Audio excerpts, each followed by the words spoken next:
of the burden of growth the government took on its shoulders through capacity expansion via public infrastructure, now the government is changing the calculus, handing money to the middle class, to the taxpayer who seem to be getting irked, whose mood seemed despondent, saying, okay, here is extra cash in your hands. Let's see the multiplier this has on the Indian economy. To talk about the potential impact on growth of this union budget, we've set up a corporate brainstorm here at the CII headquarters. We're broadcasting from the Le Méridien, and I want to introduce you to my guests joining me for this special discussion. I want to start with Sanjeev Puri. He heads up ITC, is currently the president of CII, so welcome. Flanking him is Chandrajit Banerjee, who had several crucial inputs in the formulation of this budget. On behalf of India Inc., is the Director General of CII, so welcome. We have the incoming president of CII, Rajiv Memani, heads up Ernst & Young in India. Thank you, sir, for taking our time. To my left, I want to welcome Mr. Mukundan from Tata Chemicals.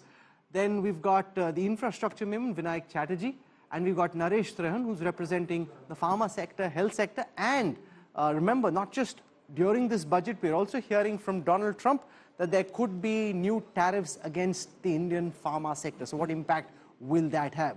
Let me start by asking Sanjeev Puri about the potential impact on growth, because if India needs to be in Amrit Kal, become a developed country by 2047, we need to go 8% plus. The economic advisor said we're likely to grow between 6.3 to 6.8 next year. Do you see the maths in the way the finance minister has organized it having a positive impact on growth for next fiscal? Absolutely, Rahul. I think the estimates, no doubt, for next year are realistic. But very clearly, the pillars have been identified to accelerate this growth going forward. And there are multiple levers that are being touched upon. One is really a lot of focus on areas or economic activities which have a high labor intensity.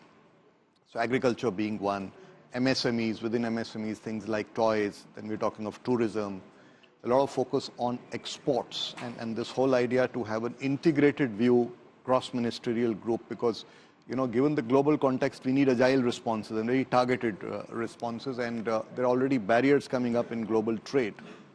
So, you know, FTAs, many of these things have to be negotiated. And then there is also investments in developing the innovative capacity, human capital development is happening. And very strong focus on reform. And this is very important to unlock the potential of the economy and take the growth rates beyond what is being forecast for the year ahead. And these are things that will take it beyond 7 and to 8.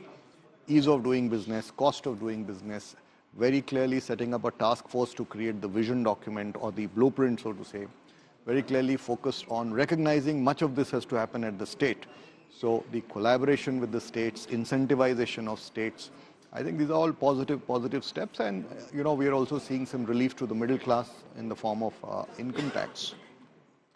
And with the employment generation and relief on income tax over a period of time, that will also, you know, contribute to the virtuous cycle of investment and employment and so on and so forth. A lot of the focus so far in past budgets was on public infrastructure. That was really the thrust through government capacity expansion.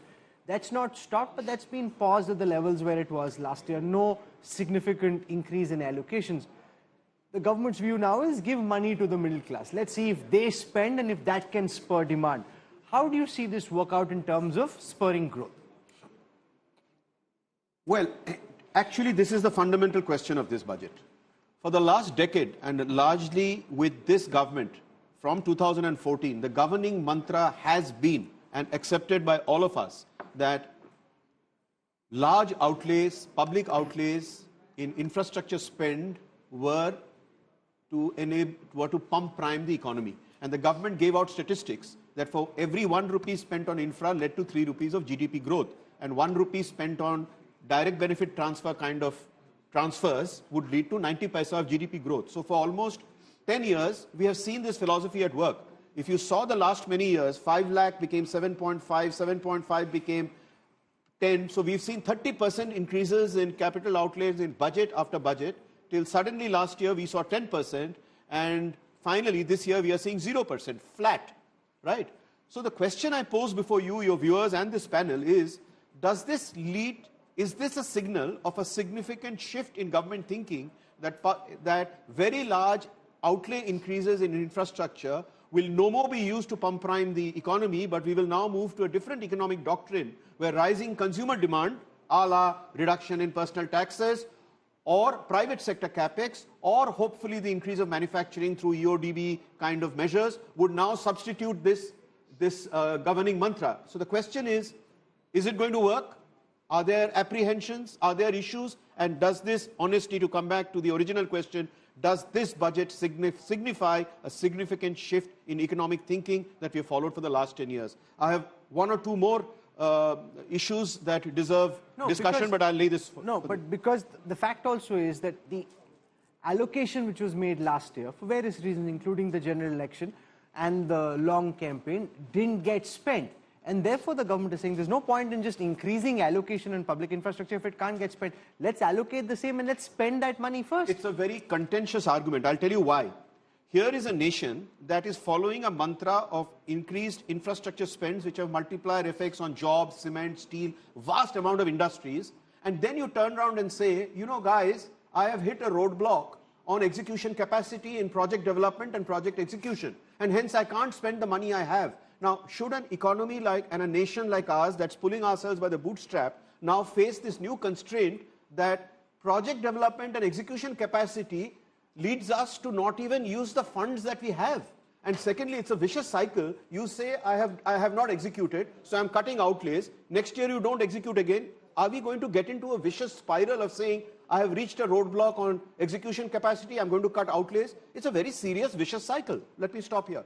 You're calling it a serious, vicious cycle.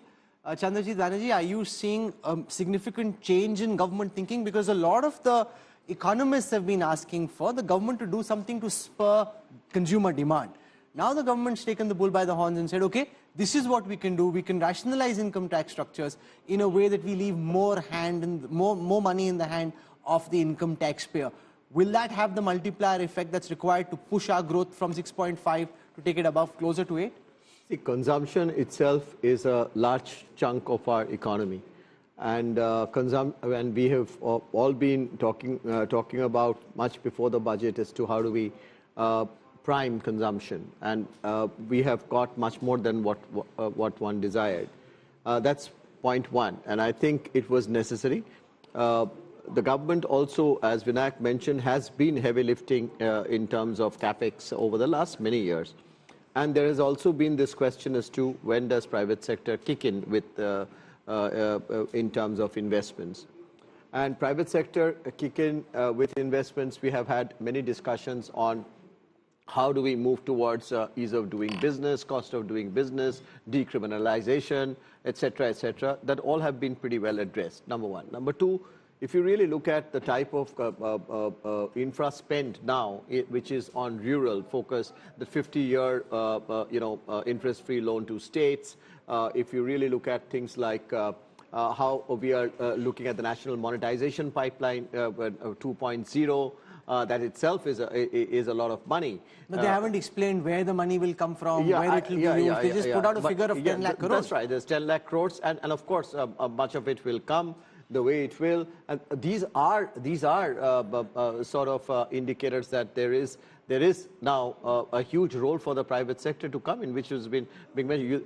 You are laying the road and the foundation for the private sector to come in, and government, mind you, has not stopped. I mean, the capex is equal to the nominal growth rate, if one can see it that way. Yes, so as you said, that when there is unspent amount, we need to take that forward and see to it we implement that. Rajiv Memani, Vinayak Chatterjee is talking about a fundamental shift in the government's economic priorities, which he claims comes through this budget and the way that the numbers have been organized.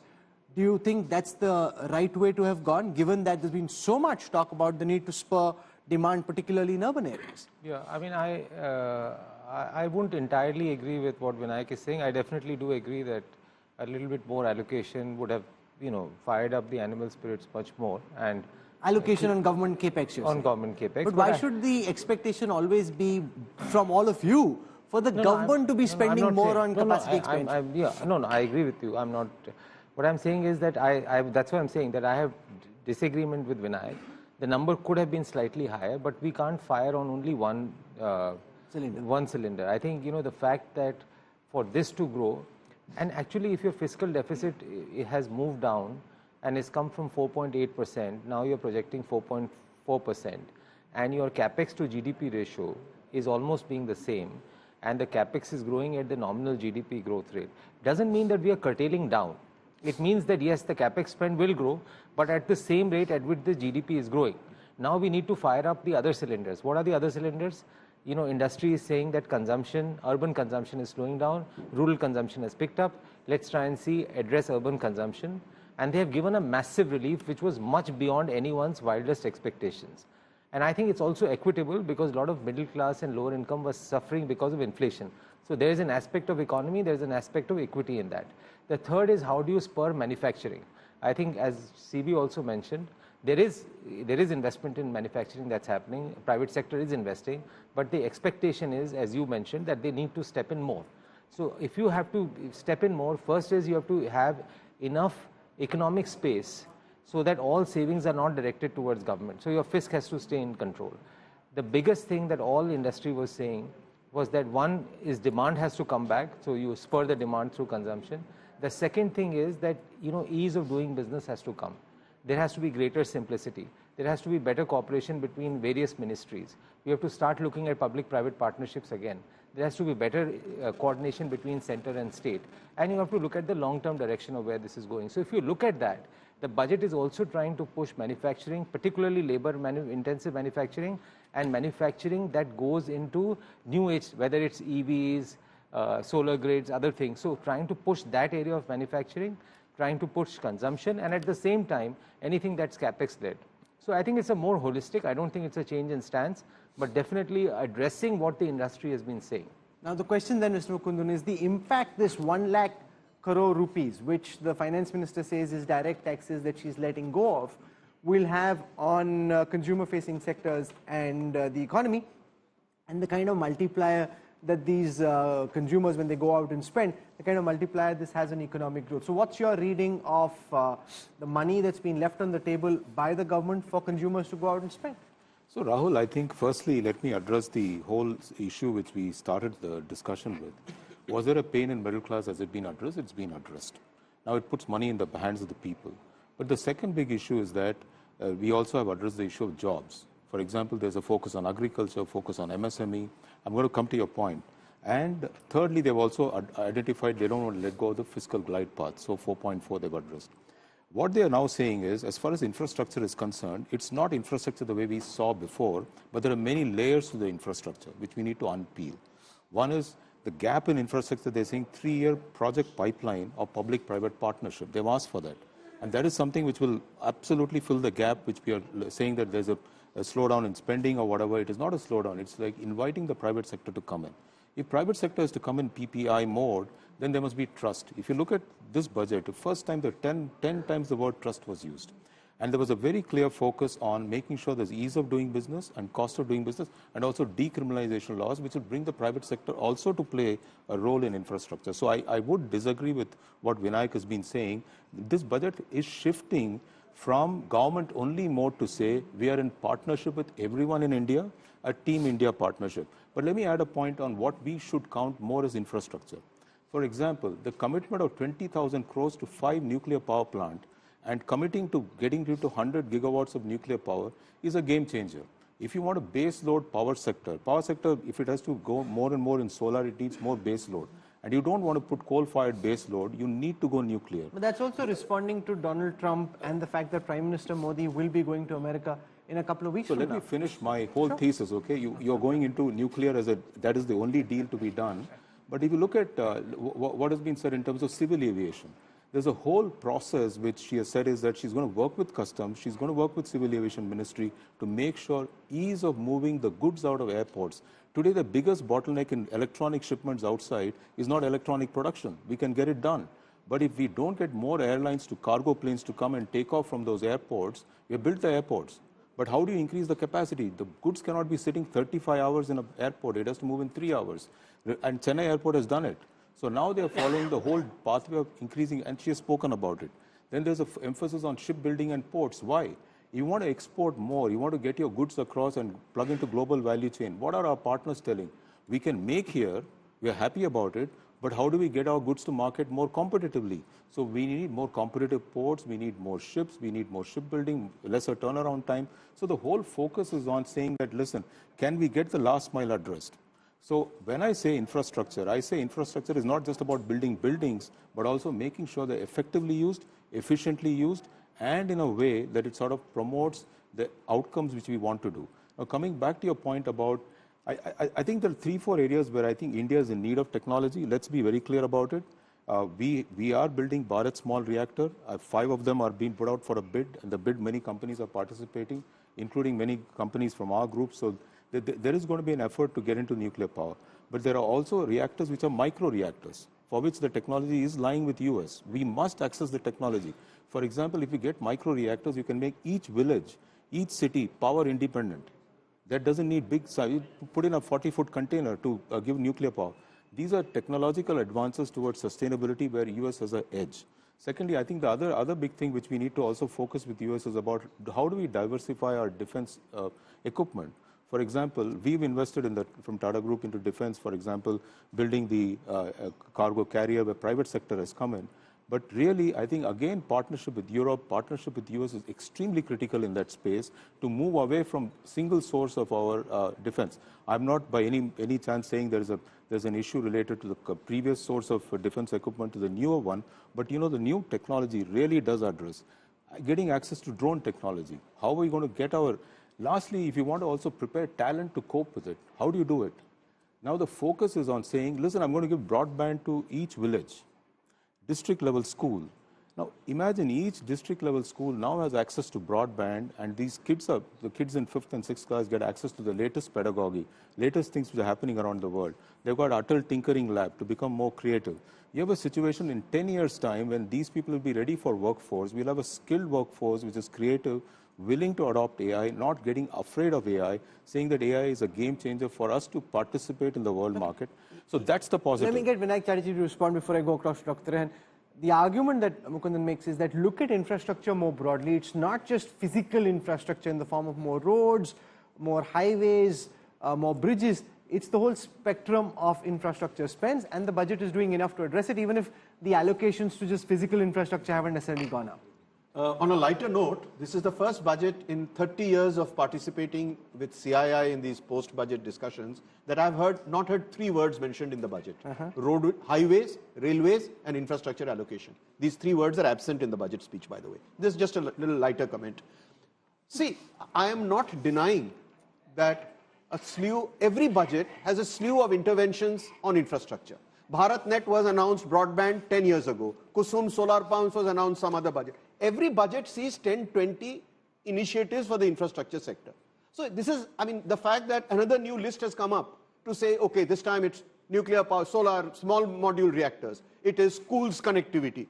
It's fine. I appreciate that because the economy needs interventions this time. But that does not derail the debate to say, are these interventions enough to pump prime the economy to go to 8% GDP? Do you have an alternative model other than infrastructure pump priming the economy? And is the alternative model that all of you are supporting here, I'm in a debate mode as you can see, saying that increasing middle class disposable income, ease of doing business, are you all convinced that all of these together are going to give you 2% no, but increase can I challenge GDP? you to say that had we reached a point where the law of diminishing returns had set in, that you were throwing in more money towards physical infrastructure spends, but wasn't necessarily having the extra multiply. After a while it kind of plateaued out, and therefore that wasn't the only approach. If it was, then when you increase allocation in public infra by 30%, it should have that kind of multiply, and it didn't. So the question is it law of diminishing returns or is it the law of diminishing votes? The one argument that I've heard is that building major highways, etc., is not getting the quantum of votes that you thought it would. So what are we talking about? Diminishing political returns or diminishing economic returns? I leave that question for you and other commentators to answer. Vinayak Chatterjee is on fire this afternoon. That much is clear. Okay, and everybody else is wondering, okay, our guy is now kind of out of control. But that's fine. It's good to have this public conversation. It's good to have this debate because, frankly, very often if everybody is restrained in what they say and saying something else off camera and something completely different on camera, then it's no fun. This is far more productive and far more useful. So, Dr. Trehan, we saw a reduction in basic customs duty on some cancer drugs coming in. Far more importantly, we're hearing Donald Trump in that conversation he had with Prime Minister Modi talking about additional tariffs against the Indian pharma sector, which he thinks is taking American consumers and American companies for a ride. So as somebody who's looking at this very carefully, how are you reacting to the cues that you're seeing play out? So, you know, there are two aspects to it. Donald Trump is another story, no matter which way you look at it. So hopefully it'll never come to pass. Coming back to India, today's budget. This is working backwards from 47, the Viksit Bharat announcement that has been made, that where we are going to be. We know that we need to double our healthcare sector in the next 5 to 10 years. That means another 1.5 million beds to be added on, because we are way below the average required to keep a healthy India. So towards that, announcement of 10,000 new medical seats for this year is always welcome. Second, the focus was on employment, basically. And the addition of 5 centers of skill excellence is also welcome, because that will also help us to actually train the paramedics which are required to build this whole structure that is required to have a healthy India. Then, more importantly, in the skilling sector, the 500 crores committed to the AI Center of Excellence will be very significant, because if you look at it, what the rest of the world is doing, it's way ahead of us in stimulating at the school level. And I think this will go a long way. In medicine, we use a lot of AI already, but this is a runway which we have to cover in very short steps in the next 5 years. Now, then comes the inclusion of the gig workers into the PMJY. Now, they were out of the loop. They had no coverage. There's no social security. This is a very welcome move. When you come to cancer, there is a huge relief for cancer patients in 2 forms. One is the fact that the duty was not reduced, it was eliminated. It has become duty exempt. That will give a big relief financially to the cancer victims. Second, the introduction of cancer daycare centers, which are supposed to be in every district, but this year it's supposed to be 200 to be implemented this year. The fact remains that these people who are actually going for their treatment, sometimes even on a weekly basis to get their chemotherapy injections, have to travel a long way, great expense, in pain. I think that's a big relief, big humanitarian step forward. So overall, we are happy with what has been done for the healthcare sector, because these are things that are current, need immediate attention, because cancer is going rampant, not only in India, around the world. And we needed to take these steps. So overall, I would say we are positive, but no big bang announcements. So Kunal Behel set up Snapdeal, heads up CII Startup Council, and SOPs for startups have been extended to 2030. How do you see that play out in terms of encouraging startup innovation, given the fact that we've seen in the past few days DeepSeek from China completely upend a lot of typical calculations around startups, around innovation, around AI, and showing just how far ahead the Chinese are of Indian startups who thought, okay, we'll build India into the use case capital of AI, and weren't trying to tinker with the fundamental building blocks and building new models of their own. And now they've been caught, off guard. So I think we are called a startup nation for a reason, and I think the finance minister made it clear why today. I was in the room when the 10,000 crore fund of funds was announced about 10 years ago. And most people in the room rolled their eyes at that point in time, saying this will never see the light of day. 10 years later, that 10,000 crore fund of funds has led to capital amplification of 91,000 crores, 100% of which has gone into the startups which are in India, domestic startups, not overseas startups. Imagine the employment that has created, the problems it has led to being solved, the technology base that it has built in the country, the talent training that has happened. Now the government has realized that was a huge success. Let's replenish it with another 10,000 crores. And maybe this time, the next replenishment after this will not happen after 10 years, maybe after 5 years. So the force multiplier of some of these initiatives that have been carried through over a long period of time and executed absolutely perfectly. 140 AIFs, 140 fund of funds, venture capital funds, got their start because of the fund of funds that the government started 10 years ago. Similarly, one of the big challenges for the MSME startups is access to credit. Right? They may not be eligible to get equity capital from venture capitalists, but they still need capital to set up their first factory or buy some inventory or buy some raw materials. That credit guarantee being moved from 10 crores to 20 crores can be transformational for a small MSME. Deep techs, you're alluding to DeepSeek, but particularly deep tech, which is broader than just a DeepSeek LLM model. We now have a fund of funds for that also. Right? So the government is really not only thinking about today by creating healthcare schemes for gig workers who are largely part of the startup economy, but also thinking ahead of where the arc of the startup ecosystem needs to go. But you didn't really answer my question, which is whether the focus of these startups which have come up and been successful, whether it's a Snapdeal or several others, were more in the B2C sector where you're using India's large domestic market to fire up the startup engine. At the very core, the kernel of innovation, rethinking, for example, the kind of computing power required to build up an LLM, like we've seen with DeepSeek. Why is that, and given the kind of engineering prowess India has, why is that level of innovation not happening in India? Why are those breakthroughs happening in China and the United States? And despite all our engineering capabilities, we're still marveling at what they're doing. Look, we are solving the problems that we are encountering, and we are solving them well. Obviously, more can be done. But specific to DeepSeek, it's an open source model. There's no reason we can't use it, and we can use it for free.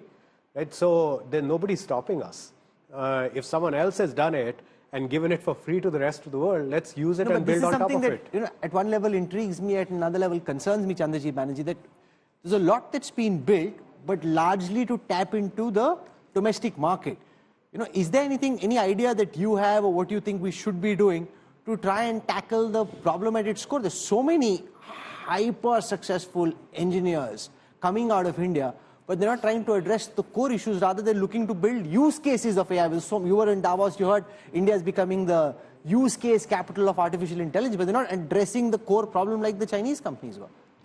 No, actually, if you look at some of the announcements today, what was made in the budget on developing skills which relates to AI, and the centers that we would create on multi-speciality and our centers of excellence on skilling, those are actually addressing the issues of developing the requisite human resources for that. Number two, I dare say that much of it that's happening globally, as you know very well, is actually Indian minds, Indian brains, which are doing that. So third is, like, if we are really looking at how we bring in GCCs and others, and there was a mention of that, into India and attract that human capital into India, I think what to add to what Kunal said, it's something that we can achieve. Lastly, you heard about the AI sort of not just the mission, but the interface that it is that the government would do, or in terms of various stakeholders, with various stakeholders, including industry itself, would also lead to. And India has actually, if you really look at Indian, the entire work that we have done on our digitalization program, which is touched, at a cost which is world competitive, which we can give it to the world, and touched 1.4 billion people. So there are phenomenal examples in India. It's just that, yes, of course, we need much more to do. No, but because I think this is an important issue, so I want to press on it further with Rajiv Memani. The fact is, Indian brains are building models like Perplexity, contributing to models like OpenAI, but not building those successfully so far. I mean, now Ashwini Vaishnav has spoken about setting up a sovereign AI LLM model, but the fact is that we haven't been able to do this so far. Kunal Behel said, by the way, I just want to add, Perplexity is also a use case. right? Perplexity by itself is not a model. Sure. So it is, actually you are in some ways answering your own question, where actually some of the most promising companies right now are suddenly the use case companies, whether they are in India or in the US. No, but I do want to press on how can we be, in your view, at the very cutting edge of innovation, rather than just addressing the large Indian consumer market, actually be at the cutting edge of innovation? It's a process, Rahul. I think if you compare the pharma industry as an example, it started with generics, branded generics, exporting generics, and now some of those which have been successful are becoming innovator companies. Also, if you look at one of the issues with Indian industry is the R&D percentage of investment as a percentage of total investment is on the lower side. The risk appetite to build something like this and the amount of capital that you have to draw is very significant. And there are two countries in the world who are able to do that. One is US, because in US the entire value creation thesis is around building intellectual property and different assets. It's not so much of building just on revenue streams and everything else, and there's a lot of capital available. The mindset is like that. The mindset is let's do something completely disruptive from an intellectual property standpoint.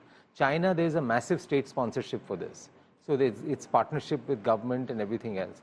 I would say in India, amongst all sectors, if I could see one sector which will move into that space very rapidly because of the success that they have had and because the mindset of the entrepreneurs, I would say would be in the entire new age, new tech space. So I'm pretty confident that with little bit of sponsorship from the government, if you look at the stacks that you build in an AI model, first is the chips.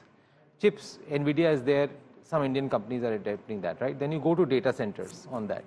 So data centers are, Indians are companies building, everyone building. You go on that, you say, okay, large language model. Now the assumption in India was 3-4 large language models have been built. Do we really need to invest all our time on this? So let's go over to SLM. So a lot of things have been going on the SLM side and on the application of AI. Now we are going back to say, no, we need to create our own India stack, more from a data standpoint and to understand the nuances and everything. And that's what the government is now is starting to do. And I'm pretty sure that there will be a lot of startup founders who in collaboration with government or who with the government or who on their own, given that the capital raising is now becoming more easier, this will start. No, but we're starting now, Kunal Ben. Aren't we massively behind the curve on this in terms of where we should have been? No, we're not. Why not? Because we're not. Like, अरे उन्होंने बना दिया, आवा बोल रहे हम बनाएंगे आगे जाके. पर अगर आप ये सोचो कि उन्होंने बनाया क्या है जिससे आप इतना घबरा रहे हैं, ऐसा कुछ बनाया नहीं अभी. Whatever they have made can be used by us also, and we can build on top of it. And we can build cutting-edge solutions. For the longest time, people said, why can't India build a Cisco or an SAP, etc.? But we export $200 billion of software every year. So we have to find what our core capability is, what our core strength is, and capitalize on that, versus keep thinking, they build this, why aren't we building it? Let's build what we know how to build well and do a world-class job at that. Okay. So the thinking within the government is that the slowdown that we saw in the second quarter of this fiscal is temporary and that growth will recover in the fourth quarter this year. But then the question I have, Mr. Mukundan, is that the Chief Economic Advisor projects growth next year to be between 6.3 and 6.8. Do you think the government didn't punch hard enough, didn't demonstrate enough appetite and ambition and should have really set at least a higher benchmark in terms of its target? So firstly, let me go back to this piece around AI and LLM. Sure. I think really, let me lean into it. I think one of the benefits which both India and China have is that our risk capital, which you spoke about, there's a state sponsorship, but despite all that, I think we don't have pools of cash which other countries have. But it does provide you with a strong emphasis on what I call as a frugal innovation. And we will not go the large language model. I've got the same term, LLM, which is lean language model. And I think there'll be a lot of Indian startups which will get onto lean language model. There'll be people who will back up the local language model. Again, the third form of LLM is the local language. Something in Hindi, something in Odisha. So we've got a huge opportunity here. And I'm pretty sure, I agree with Kunal, that's only a start of the race. It's just that everybody is measuring themselves. Of course, there's a discourse which has come in because of Sam Altman's announcements about this is the only way to go. But this at the end of the day, this mathematical model. We engineers know exactly what is there, and we can dive into it. And and Indians are smart, and they've done a good job.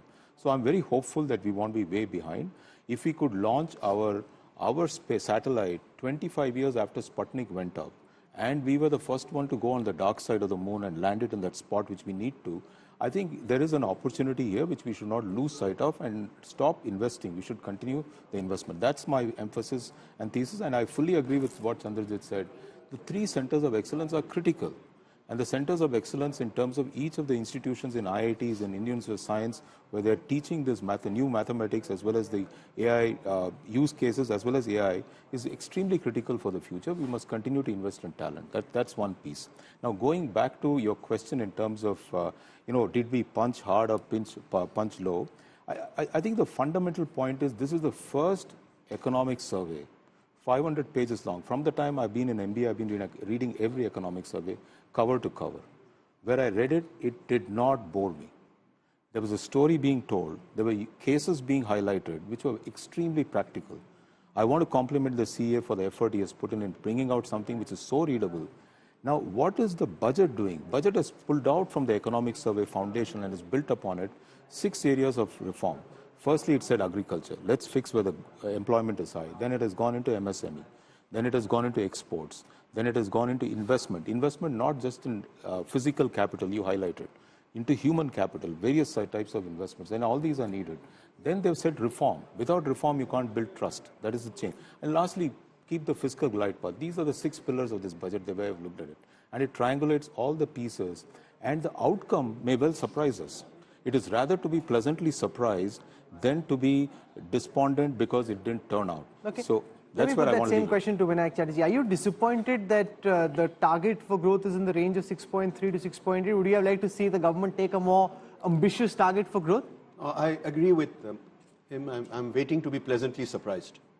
But you are allowing me to be controversial. Oh, again? absolutely, you must. So I want to ask about being more aggressive about GDP growth and punching. I'm going to use the LLM, large language, modeling on GDP fiscal deficit. Which economist has said that 4.4% is a magic number and we should all applaud it? Because this is conventional thinking.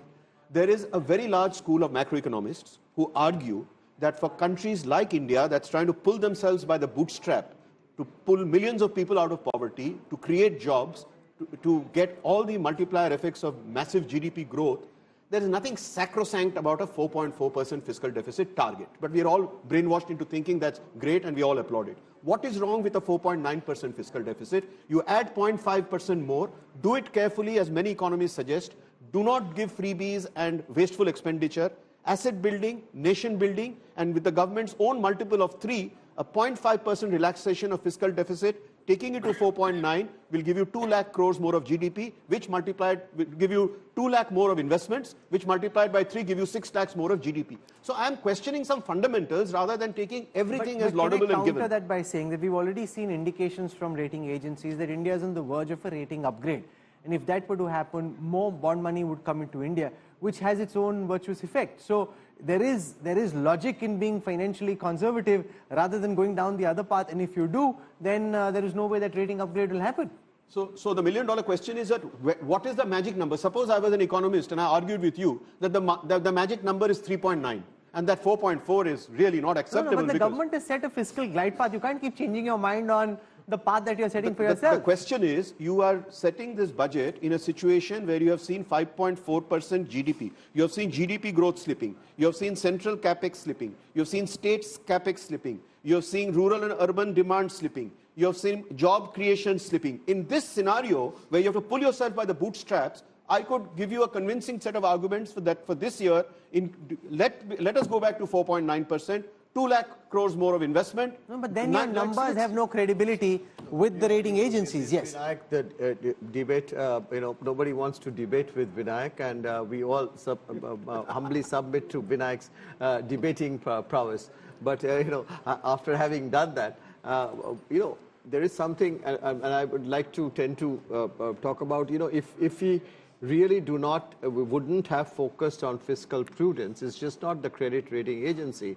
And if we will just, growth is important. And yes, we can grow at 8%. We need to aspire to grow at 10%. There's no doubt about it.